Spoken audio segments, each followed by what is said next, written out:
Hello, Western Hills. I'm so thankful for the opportunity to get to study with you this evening. I want to tell you, I'd much rather be with you in person. I'd like for us all to be in the same room, but I am still thankful that we have this medium to be together. This really strange season makes the theme that you're studying in this summer series all the more appropriate. I love it. Trust in the Lord. I got to thinking about this morning. If any of you are in a program of daily Bible readers and you're following some sort of yearly schedule, most schedules would have you right now in the book of Proverbs. So maybe you've thought a lot about Solomon's wise counsel about trusting God. So as we begin, I want us to think a little bit about Solomon. I want us to think a little bit about the journey of his life.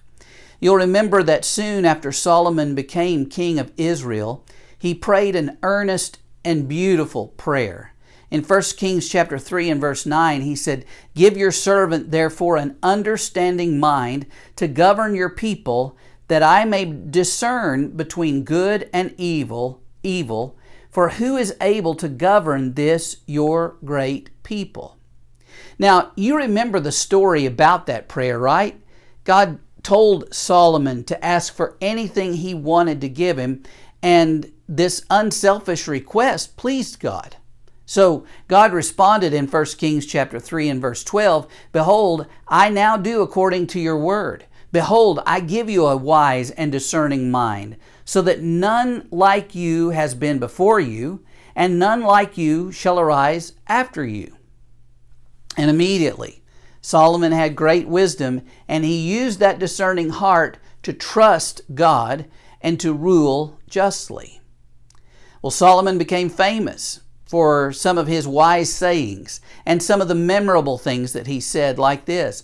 Proverbs chapter 1 and verse 7, "The fear of the Lord is the beginning of knowledge." And really one of my favorites in the whole book is Proverbs 4 and verse 23, "Above all else, guard your heart, for everything you do flows from it." And then, of course, is our theme verse for tonight, which is full of good stuff. "Trust in the Lord with all your heart, and do not lean on your own understanding. In all your ways acknowledge Him, and He will make straight your paths." You know, it's no wonder that people, including royalty, came from all over the world just to marvel at Solomon's wisdom and his trust in God. But here's the thing about wisdom and trust. They're not permanent qualities. They don't have as much to do with a body of knowledge as much as they have to do with skill in living. And like any skill, you have to wake up each day and practice that skill. So if you've lived wisely, if you've trusted in God for the last 10, 20, 30 years, well, that's great. But the question is, are you still trusting Him today? Are you still seeking wisdom today? Solomon should have paid more attention to his own pearls of wisdom. The fact is, he didn't always trust the Lord, and he didn't always acknowledge Him. There's a passage in James chapter 1 that I think is a great parallel to what Solomon said in Proverbs 3. In fact, the preacher that I had growing up said one time that he thought the letter of James was like the Proverbs of the New Testament. If there was ever a time when we are tempted not to trust God, it's when life is difficult, whenever trials come. So listen to what James says in James chapter 1 and verse 2. "Consider it pure joy, my brothers and sisters, whenever you face trials of many kinds, because you know that the testing of your faith produces perseverance.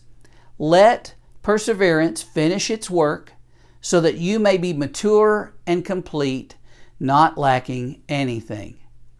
Then it's almost like James thinks, there's one more thing that we all need more of. One thing that we lack whenever we're not trusting God, whenever we're going through these trials. In verse 5, he says, if any of you lacks wisdom, you should ask God, who gives generously to all without finding fault, and it will be given to you. But when you ask, you must believe and not doubt, because the one who doubts is like a wave of the sea, blown and tossed by the wind. That person should not expect to receive anything from the Lord. Such a person is double-minded and unstable in all they do. James says here that tests make us face our constant need to trust in God, our constant need to seek His wisdom. Whenever trials happen in my life, most of the time my temptation is to just simply ask why. And I ask a lot of questions that start with that word why. Why me, God? Why, God, did you let this happen? But I want to say this to you today. Questions that begin with the word why do very little to build or to grow my trust. There are better questions that I think we could ask. Instead of asking why, I think James would encourage us to ask questions that begin with the word what. What, God, do you want me to learn from this experience so that I may trust you more? What in my character are you trying to mold and shape into the image of your Son?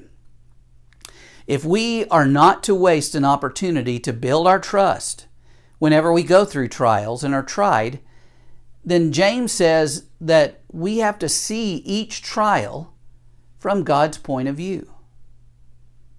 Whenever you know how much He loves you, whenever you know how much He wants to shape you and mold you into the image of His Son, it helps you to trust Him. So the need then to build that divine trust is going to be for divine wisdom. Because after all, when I'm going through a tough time, the only interpretation of my struggle that really matters is God's. I've learned that when you're going through a hard time, there is no shortage of people who are going to tell you what you need to learn.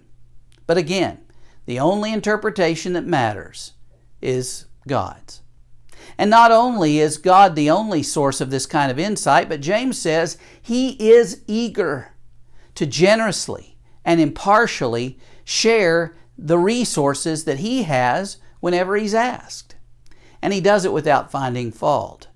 You say, well, what does He mean by that whenever He says that? Well, God doesn't say, is that you asking for wisdom again? Or, how long are you going to wear me out on this? Or, after all you did last week, how dare you ask me for something today? God is not going to do that.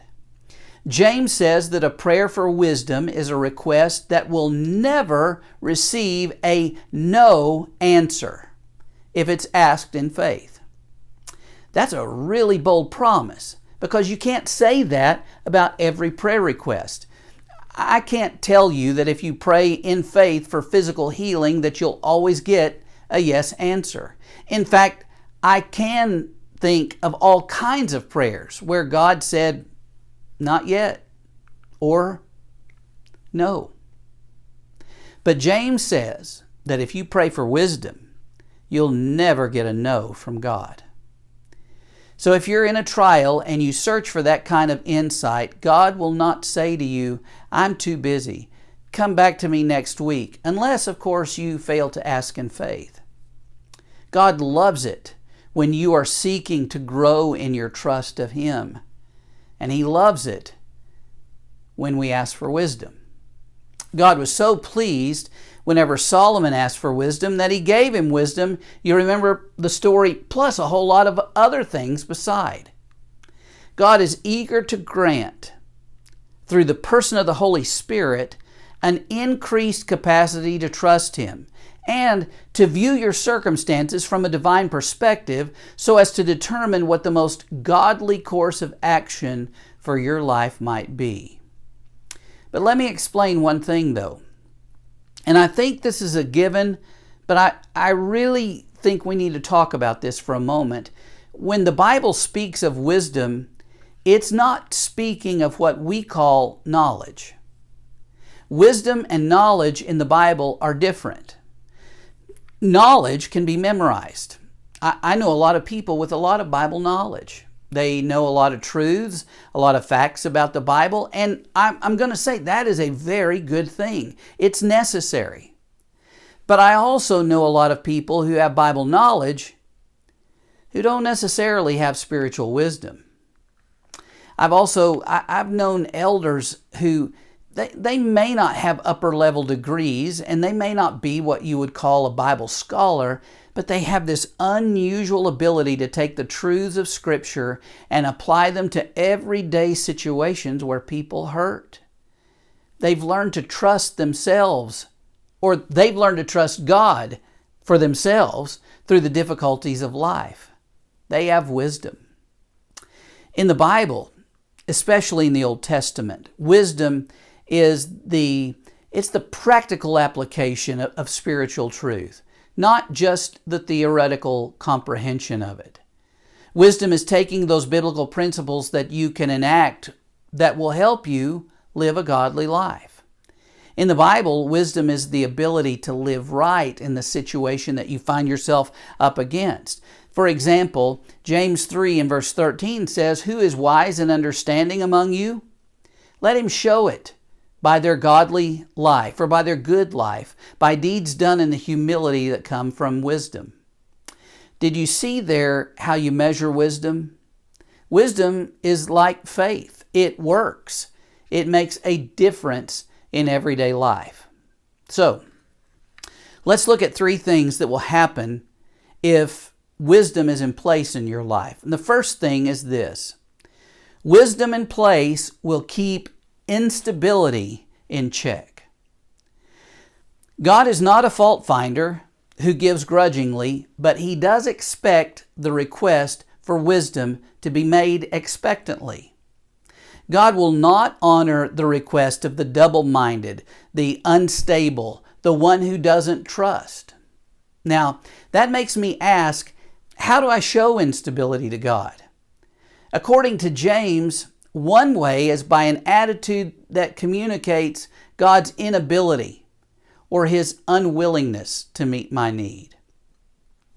Whenever I pray to God with an attitude that I don't think He'll answer, or with an attitude that says, I don't think He can answer, I've reflected instability. I've shown that I don't trust Him like I should. And it's interesting to me, in verse 5, in the original, the phrase actually says, "Let us ask the giving God." That's how we need to see Him. And I'm afraid too many of us are kind of like that elder brother in Luke chapter 15, in the story of the prodigal son. We don't seem to appreciate how generous God is. You remember that elder brother, he got so bent out of shape whenever his younger brother, who had made a mess of his life, came home, and the father was so gracious to him. But the father had to tell the elder son, "Son, everything I have is yours." It's easy to trust a father who is that good to his children. But like the elder brother, sometimes our prayers fail to recognize what a generous nature God has. Now, frankly, I know what it's like to pray and to wonder if God's going to answer that prayer. I don't have 100% pure faith. And I feel like we may all be like that father in Mark chapter 9 who said, "I believe, help my unbelief." We've all prayed prayers with a mixture of faith in God and a little unbelief. And like that father in Mark 9, we have to set our heart in the direction of belief. To not do so, James says, shows instability. But also, God knows when we're praying for something that we really don't want. Like, "God, give me more opportunities to share my faith." And you don't quite trust Him enough to really think that. You're a little scared that He might just do it. Or, "God, please develop my character." Well, let me ask you this. How do you get character? You get character from being patient. And how do you get patience? You get patience from trials. God knows whenever you're praying for something that you really don't want. It was a lot like that little girl that was running late for Bible class one day, and she's running along the sidewalk and she's praying at the same time. She's all dressed up. She says, "Lord, help me not be late. Lord, help me not be late." But then she trips and she falls in the dirt, and she jumps back up unfazed. She dusts herself off and she keeps running and praying, "Lord, help me not be late, but please don't shove me either." God knows whenever we're praying one way and we're really wanting something else. A lot of times, whenever we're in the trial, we're not wanting wisdom, because that might mean some sort of change or some sort of work on our part. We just want out of the trial. Also, let me say this. Praying in faith for wisdom is not demanding that God explain Himself. Where would the trust be in that? It's not saying, "God, I want to know what you're up to." Rather, it's a person who's confident in God's goodness, looking for greater insight in how they can fulfill God's purposes during this trial. Praying for wisdom doesn't mean that God's going to tell you everything that He's about. He doesn't owe us any explanations. But if you ask in faith to be a godly man or a godly woman in the middle of your trial, God will give you the guidance. He will help you trust. To illustrate, James turns to an area I think that we all need God's point of view. And that's whenever it comes to trusting Him for what we need and our possessions. In verse 9 of chapter 1, James says, "Believers in humble circumstances ought to take pride in their high position, but the rich should take pride in their humiliation, since they will pass away like a wildflower. For the sun rises with the scorching heat and withers the plant. Its blossoms fall, and its beauty is destroyed. In the same way, the rich will fade away even while they go about their business." So that leads us to the second thing that we need to know about wisdom. Whenever wisdom is in place, it will keep prosperity in perspective. This is one area where we need to learn to trust God, and we need to know that He's in control. It's an area where we don't need the world's wisdom. We need God's wisdom whenever it comes to material prosperity. Maybe you've noticed that trials tend to erase superficial distinctions. Whether you're talking about people who are ill in a cancer unit, it doesn't matter who's rich or who's poor. Or in the military, during wartime, if two soldiers are in a foxhole, it doesn't matter where they came from. Or if a child's lost in the mall and you need help looking for your child, you don't care who it is or what they look like or what they talk like, you want some help finding your child. Trials are great equalizers. And one reason this is true, James shows us that material resources cannot be trusted. They are inadequate for the real test of life. Endowed with divine wisdom, the believer is able to face his trial with gratitude for the true riches which he can never lose. I think right now God is blessing us with an amazing opportunity to show what faith can do in our country. This polarized division that we're experiencing right now is causing trials for people everywhere.